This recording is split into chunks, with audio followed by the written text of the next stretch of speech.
So let's do the next one, and then Professor Elyar will something to suggest. Repeats? Yeah, first repeat, no second repeat.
you so much. That was really, really beautiful. It's really, really nice to hear you play. You can just let you can set your music down for a second. So I'm really, really impressed with your playing. You have a really good sense of how the musicians sound. You have wonderful fingers going up and down all over the place. What's something fun about these Baroque pieces is what is this called when they do this? Oh yeah, do you know what that's called? Trids. And the fancy movements that you're playing are really, really fun. It's nice to hear you play vibrato really nicely. It colors the sound in a really nice way. Let me get one piece of equipment and I'll be right back. So, as a young or older violinist, something to understand is that we sing. We're singers to an extent. We might not be playing vocal music, but we make the violin sing and try to sound as much like a singer as possible. And the one thing that we do, like a singer does, is that we breathe. And the way that we breathe most effectively is doing this.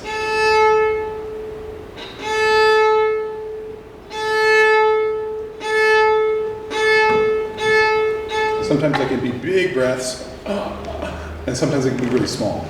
And something that you can think about when you practice is that type of lifting of the bow, or bow circle, or whatever you call it. Where was the The second one. the bum ba da dum bum ba? Yeah. So, where did I know this?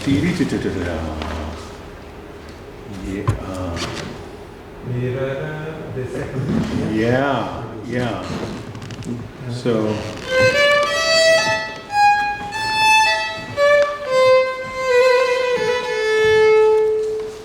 That's a breath. So just do this with me, just 2 or 3 times. Just playing your open A and try to follow the breath that I do. So we're like singers singing together. So open A.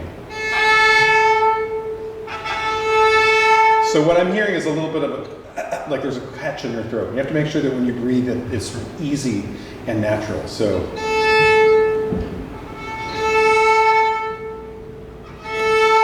And why I'm making you do that, because I saw you do it really excellently a couple times. And then there was a couple times where it was a little bit like, something like that. Do you mind just, John, you were amazing, but we can just do it without you. Can you just play the beginning of the minuet, the da da da, bum, bum, bum.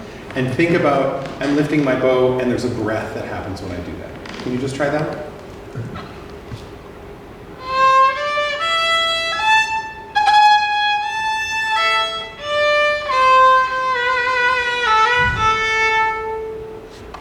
And then what happens after that?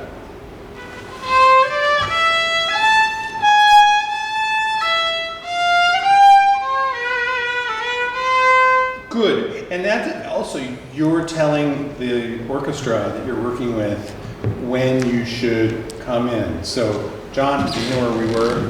Yeah, so John's going to follow my breath. So I'm going to give an example.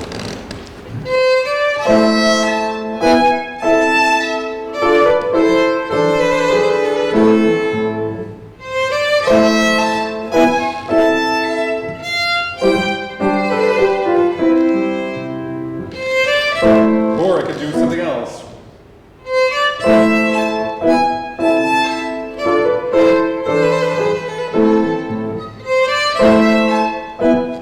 And as different breaths, I'm telling him what to do with my breath as much as I am with my voice. So just try that one more time and just realize that the way you lift your bow and set it down on the string is telling a story too.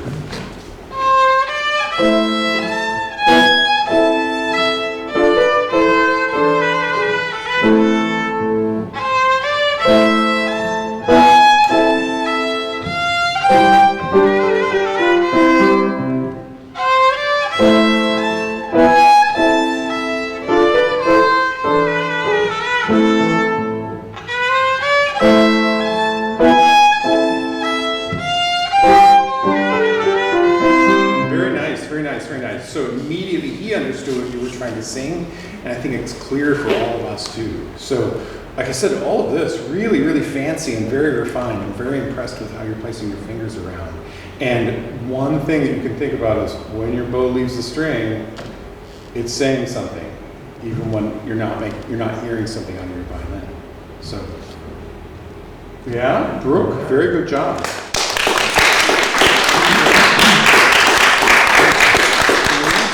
Thank you.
Sorry.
Cassidy, thank you so much. I'm sorry.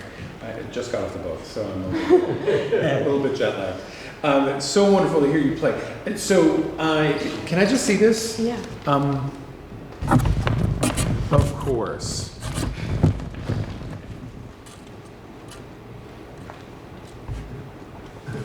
So what do we have here? We have Bach. So I'm not going to spend, I'm not just going to talk about this, but this is one of the best, for everyone who's here, this is one of the best examples of an autograph that we have. There's so much music from the 18th century, great music, like heart-rendingly beautiful music that is burnt, is torn to shreds, comes in a third-hand copy. In this case, 6 wonderful pieces that Bach wrote for circumstances that we're not quite sure are exactly in his hand and very, very clear. There's almost barely one error in all 6 of them.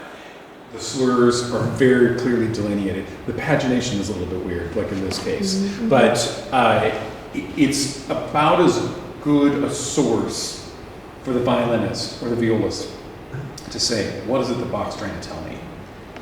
That's what he's trying to tell you. So that I want to point out, like in this wonderful edition, wait, this is Galamian, right?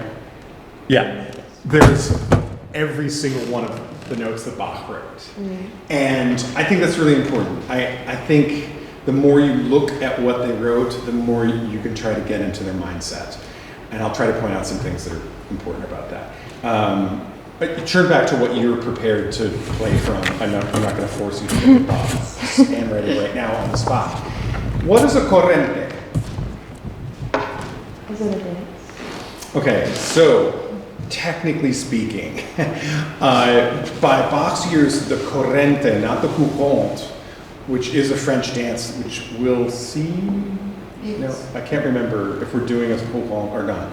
But a corrente would have been, at this period of time, would have had no person in his lifetime would have had a physical memory of dancing the corrente. They were very standard though, and it literally means the word running. And as we look at the many, many different versions of corrente in keyboards, lute pieces, there were gobs and gobs of them. It's clear that it's a work for adventure.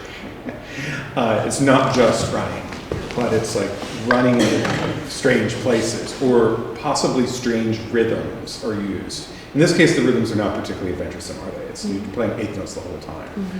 So tell me, having studied this work, what adventure is Bach trying to set up?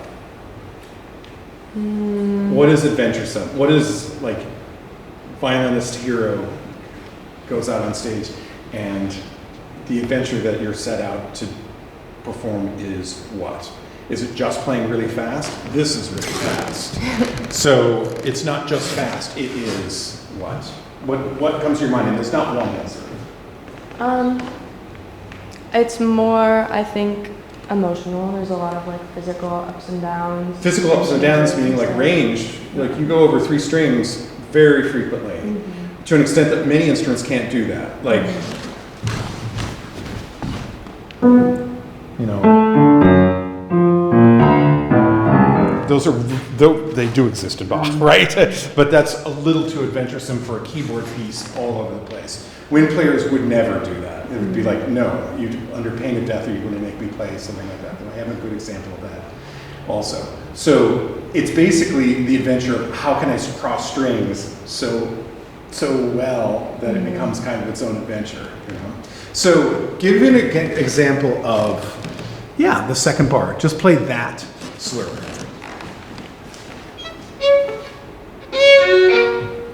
So say it for the back of the house. It's my big solo. I'm going to play 3 notes. Okay, that's the first step in this adventure. Every single time there's one of those slurs, it should be loud. Look at this. Oh, and this. And yikes. Is that yours? Oh, it's not mine. Okay. And then the other, is there anything else that's adventuresome in this? There's lots of these descending slurs that go over multiple strings. Is there anything else? Or as you say, emotion. What's an emotion that is coming across?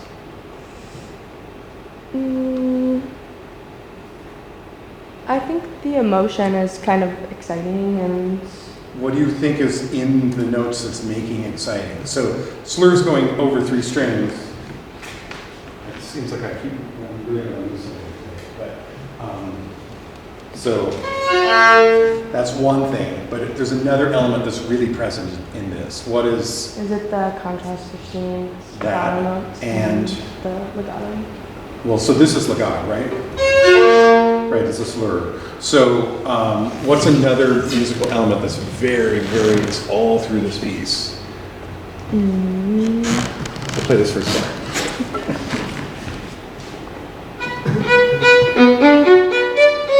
Okay, so this arpeggiation going up, usually. But sometimes these reverses it, like the slurs go up and the arpeggiation goes down. And that's the adventure. It's like, whoa, oh wait, where am I going to go now?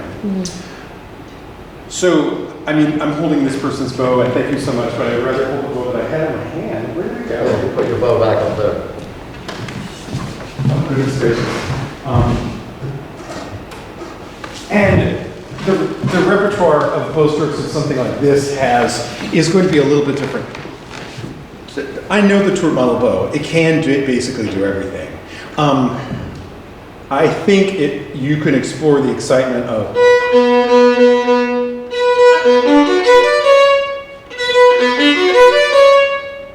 So just playing détaché in the string. Can you just try the beginning to the C sharp? And just détaché. Thank you. One more time. Feel it and believe in it. Okay, and then Uwa. So that interesting adventure. So you have two different adventures at once. Okay, I think that says something. I'm going to say this again, probably later in this class, but the most famous string teacher in the whole world at that time that Bach would have been aware of was Arcangelo Corelli, and we know one thing that he said. He's quoted by saying, "Non uditelo parlare." Do you not hear what you're saying? Do you not hear it speak? Or something like that. Italian's a hard language to translate into English. So what you're saying right now, I hear. Just do that one more time.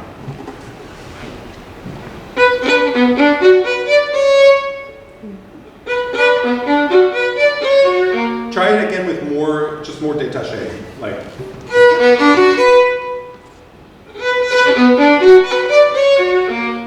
Great. And then there's one more. So. Can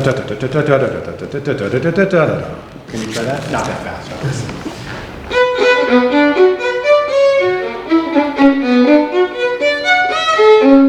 Great. As much as you can make that happen, that the arpeggios, I think, sound more, they sound more if you just play détaché, and that the slurs really have meaning. So, and that he could have just not written that, you know. And that's the other thing I want to bring up. Where? Oh, it's so disguised. I don't see it now. Oh.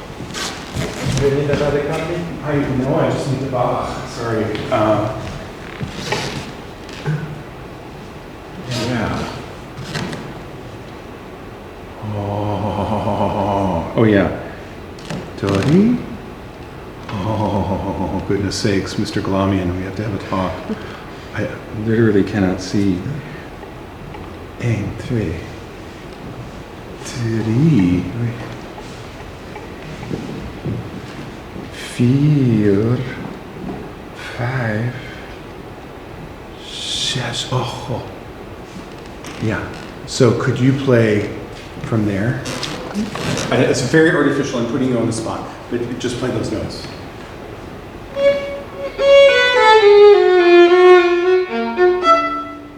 And until all the way to the end, please.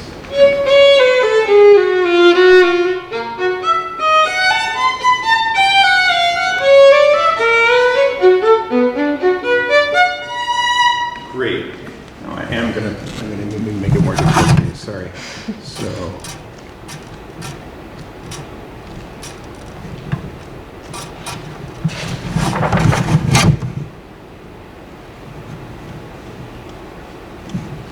You recognize it?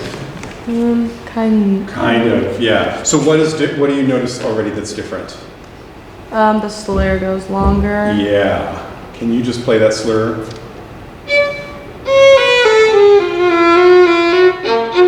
It actually goes up the bar line. So now he's saying like, oh, all bets are off. There's this one slur that we've been doing this whole time, and we have this arpeggiated figure. Now it's like, I'm going to play an absurdly long slur. And that's what he's trying, again, the Corelli statement, that's what he's trying to say. It's like, oh, watch out. I could throw anything to you. And look, you have this big, beautiful long bow. You could do that. And you just did it right now. Me just placing you right on the spot and saying, like, just do it right now. Do it one more time and just try to fiddle through to the end of the piece. It's only 5 bars.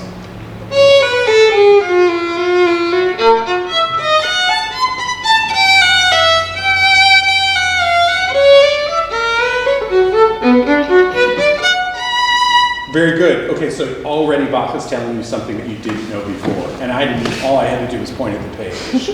And that, I think it's something important to consider, that the length of slurs is super important to them, that paper was more expensive than the instrument they were playing. The ink was enormous. It'd be like me just throwing this out in the garbage. It'd be like, oh yeah, I don't care, it's worthless. They wouldn't have like just written a slur randomly. And for him to do that, I think is really important, and it says something. Try again, this is putting everything together. Try this again, and when it's not a slur, doing just the détaché vocal that you did at the beginning of the piece.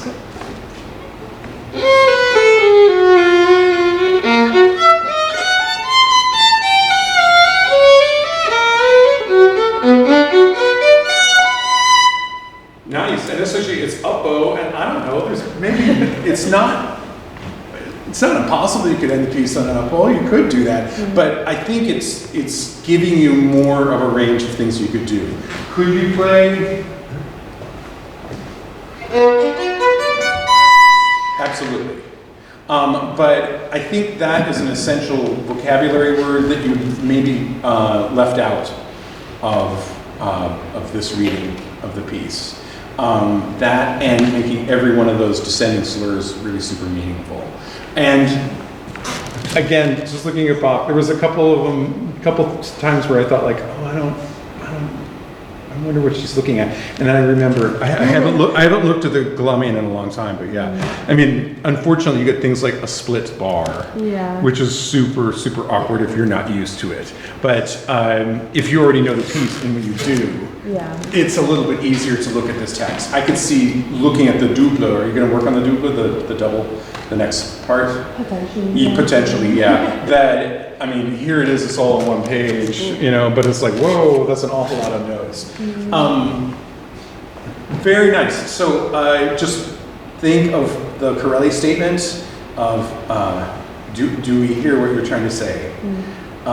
Sometimes if we're just like, oh, I'm playing the bow stroke that I was taught to do, and we don't hear it. And looking at the ink, like the actual ink that Bach spilled. So, and it's really, really nice. I would love to see you do this whole partita. It's a really wonderful piece. So, thank you. Thank you.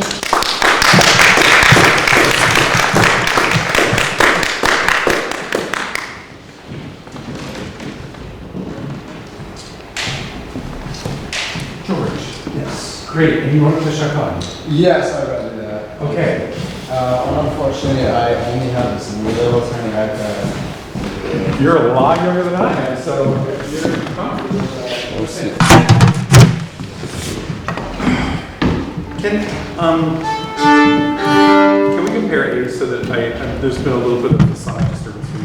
Certainly. Where there's a couple A's. So if you're in tune, then I'm going to tune to you. Yeah, go for it.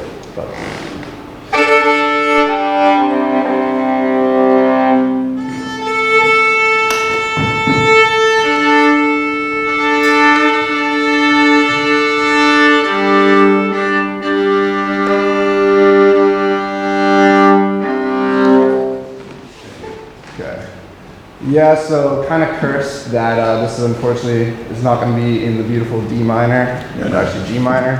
And can I make a request, since you're announcing already, can we, because this is an enormous undertaking, oh wow, this is really something. I'm only going to do half of it. Oh, okay, and when you say half, what do you mean? I mean like... Up to the major? Yes. Okay.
Just so everyone knows, the chaconne that happens at the end of this partita, he's just done a wonderful job of performing a third of it. This is just the first third or so. I mean, approximately, maybe it's 2/5 or something like that, but it's an enormous undertaking. What you're playing is really, really great. You're getting up and down the fingerboard really nicely. There's a lot of creativity with your bow. I can tell you definitely had some really brilliant ideas about what certain sections are supposed to say, as I've said. But I wanted to talk briefly about what is a chaconne. Yeah, see, I think you're going to ask that. Yeah. This is such a famous piece, and I think every single player who goes ahead and thinks, okay, I'm going to do it, I think they need to really start doing some research on what actually is a chaconne. And if you have any idea, anything pop in your head, Marcia, you're going to be up in a second, okay? Okay. Yeah. Anything? What is a chaconne? Clearly something very transcendental. Okay. Ethereal. Okay. Or a very tasty bird. Okay, yeah. I mean, But- you're aware that this is a much bigger piece than the other ones, right? Yes. Yeah. It certainly doesn't come off as like a dance of any kind, but I could be entirely wrong. So it's interesting because it's a very loaded question. There's essentially two entities that are out there that by Bach's time then suddenly get melded together. There's a chaconne, which is kind of a lively dance, and it's slightly improvisatory, kind of brilliant, you know, and usually sounds like this.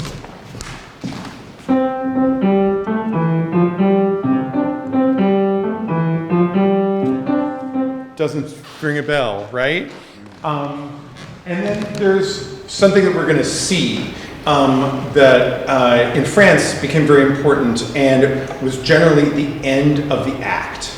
So like, she loves him, but he doesn't love her, but then they do, and then they get together, and then everyone comes out on stage and they dances.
have here is literally everyone going out on stage. Now, are you playing that? No, absolutely not, under no circumstance. But what box writing is something where you're playing every single character on stage. Like every single 8 bars, you're like, there's people coming out, you know. And also, I think what's important to realize is that though there are very heavy and very noble and proud shakon, there's always a kind of an elevation. I wanted you to see people dancing, to realize that there's something where you're lifting up and going forward. So, can you put that away and just dream on it for another time? But can you just play the very beginning of the shakon and think how, I'm going to give you a few little details, but I don't want to bog you down with a lot of them. But think about like how you could make this opening with a lot of dotted figures, right? It just starts with dotted figures completely. How these dotted figures can sound more up and not down. Interesting. And when you say dotted figures, you mean as, oh, okay. So not necessarily, you don't mean like staccato or anything. You mean Like dotted quarters, yes, things like that.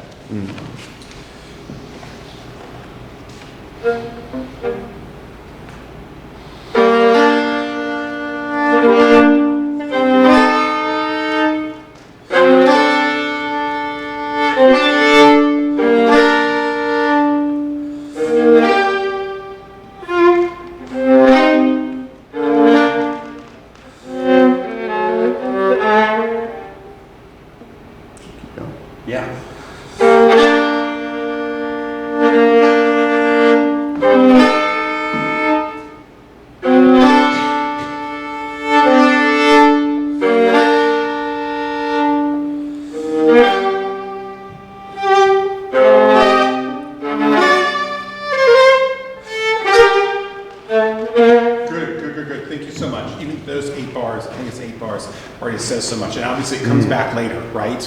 Like it comes back at the end of the minor section, and it's sort of hinted at the end. That's also characteristic of shakons, is often you'll see like something that sounds, the end and the beginning sound very similar. I would love if you can experiment on the spot with something that embraces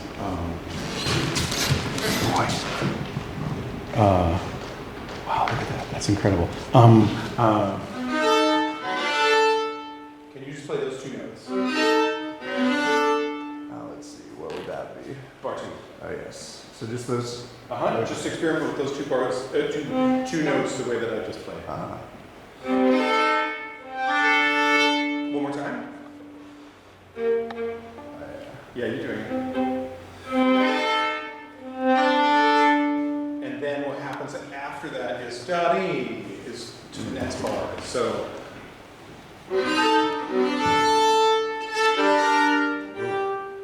Can you try that? Interesting. Yeah.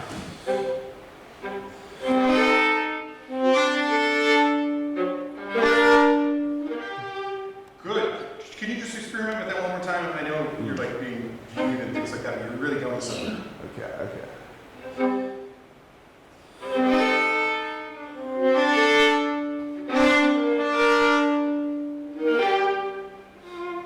Good. Here's another thing that you might want to experiment with at the beginning is play the top note.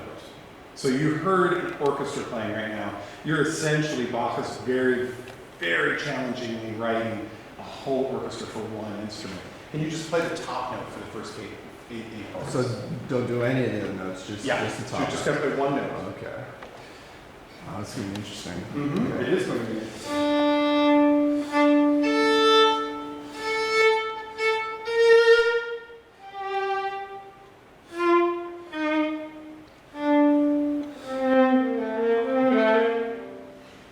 Keep going.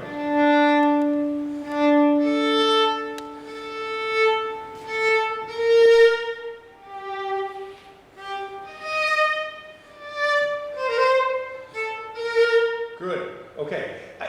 I would play around with something like that too, especially anywhere in this whole piece as you go through the shotgun, is where there's an intense amount of chords. I mean, it's just like, the guy is, it's so insane how much he's writing quadruple stops for the instrument. that you still have to keep in mind, oh, there is like a melody. And how would you phrase the melody? If you just saw the top notes on the page, it is weird to read just the top notes. If you just saw the top notes on the page, would you play?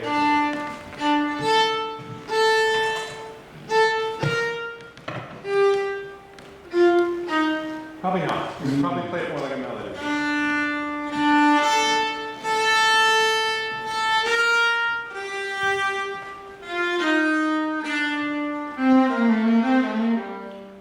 So again, just experiment with like, just thinking, I'm just going to play the melody to the song, so to speak, and how would you play it? Like not what you practice. I know this is kind of destroying you in a way. But No, this is good. from here, you can build something else up. Can you try that? Just one. You can play whatever melody comes to mind. Well, the melody is pretty. Right. But any phrase it the melody the way that you would want to. Okay. Just top notes again. Mm-hmm.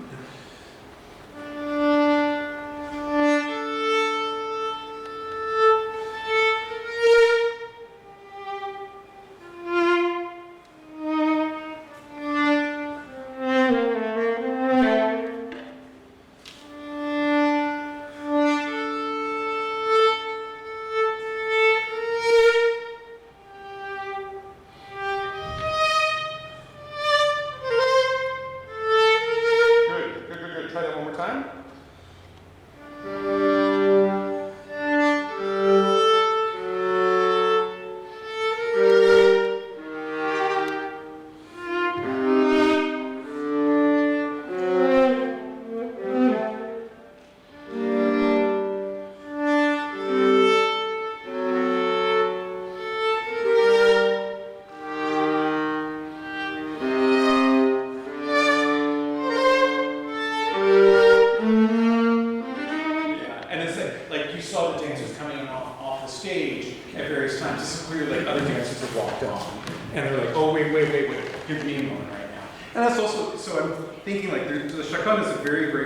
Organism, thinking about it from a couple different directions, thinking of like that you're playing real melodies, that there should be kind of an upward lift that goes through some of these bigger chordal sections, which makes it very challenging. You're able to face that challenge, I think. And also like feeling like, oh, which characters are coming on right now? Like, how many people are dancing when you play?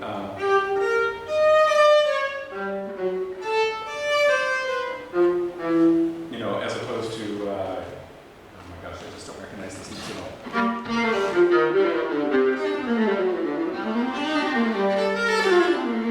Is that like everyone? Is that just one?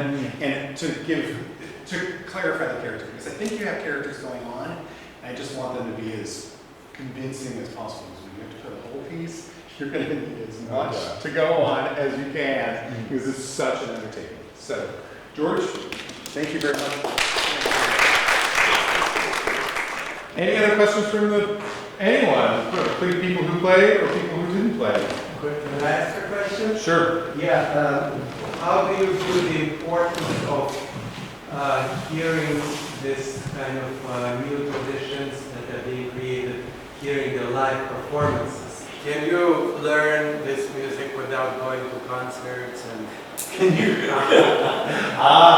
Okay. No. No. And I would say those of us who've delved into performance practice understand the important element of an audience better than almost anyone. It's like the music needs to have the silence that surrounds it and the audience members being a part of that silence as much as anything. So yes, the audience is essential for learning how the music should sound, but as string players, we're physical beings. Like we were all dancing masters back in Bach's era, and there was a reason that the violinist also taught dance, because there is a certain choreography to what we're doing, and you innately feel that when you're seeing a performer perform right in front of you. So definitely go to every physical performance that you can go to, especially now that we're having these performances. So. Anything else? Sure. So this is a little bit of an abstract question, but I feel like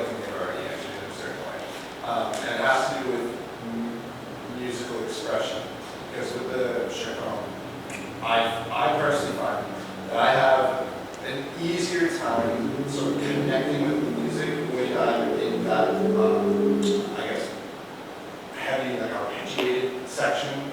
But towards the beginning of the piece, after the introduction, I have a hard time connecting with it, having that sort of ability to express something from it. It feels more like I'm just playing notes instead of playing music. So how would you recommend bringing those characters? Okay, but this is a very good question. It's like, how do we get from learning notes to playing and performing music? And that's where the real work starts, right? Like, it's hard learning the Chicago, believe me. I think most of us like learn the Chicago and think like, oh my gosh, what am I going to do now? But like I said, we need to start looking at examples of like, what am I trying to say by performing a Chicago?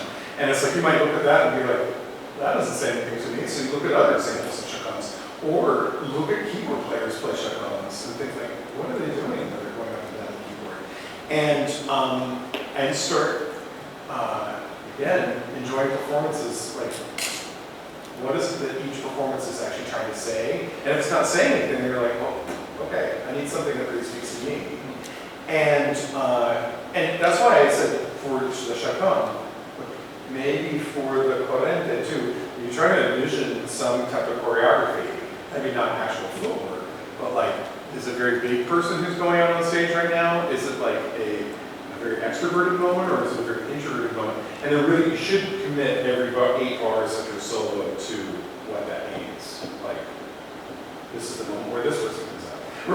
You almost did the prelude, and I was anticipating playing. I remember doing it for a master class a long time ago, and I was like, I don't really know, I'm just playing 16th notes, so what am I supposed to do? And so it's like, we all started with this. And the person who was adjudicating says, don't you hear the other instruments? And I was like, oh. And I was like, ooh, mind blown. But it was like, oh yeah, I'm trying to create an orchestra with just one player. And if I haven't gotten that far, then people are probably just going to hear, oh, I was playing scales up and down. And that's a different journey for all of us. So, like, you can play the Chicago, you can play the Chicago, I can play the Chicago. And we're all going to have a slightly different journey on that path of discoverment than each other. It's just inevitable. But that's the real challenge. Yeah. Good luck. Anything else? Sir. In a way, to follow up, what special challenges are there in playing something as iconic as the show? Because it's the opposite of it, I guess. It's like, oh, but there are so many versions out there that we've already heard. So you should be thinking of you and what it means to you. And really sticking with that. I mean, the best performances that I've seen have been people where you just see it's like, I'm just going to have to go for this, even though this isn't what my teacher told me, or other people don't play it this way, but I believe this is the way it should go, like changing a tempo in the middle or something like that. And that takes a lot of soul searching. So, and yet, that's like I said, because it's the opposite side of the same coin. You're inevitably going to have to face that struggle as a performer. Thank you.